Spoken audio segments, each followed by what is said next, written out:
So tapos na natin na ilagay yung ating mating art. Mayroon ng mating art lahat yan.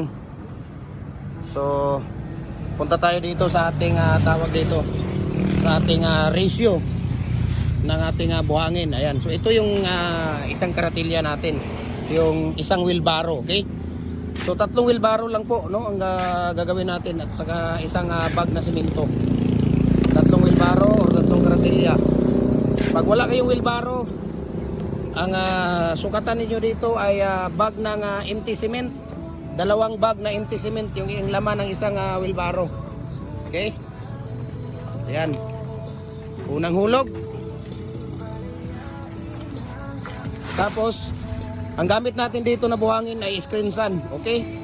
Mahal po yung screen sun natin mga idol, dahil ito po yung buhangin na dinadaan sa conveyor. Kinukuha yung bato ng mga malalaki.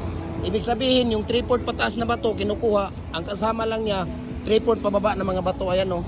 Mahal po yung screen sun. Pero pag wala kayong screen sun or wala kayong maganda talaga buhangin na galing ng ilog. Kahit gaano kalaki yung mga bato, basta kasya sa ating molder yung mga bato, walang problema. Pwede yun. Okay? Basta kasya dito sa ating molder, walang problema. Kahit na anong klaseng buhangin. Okay? Mixan, mix bayot.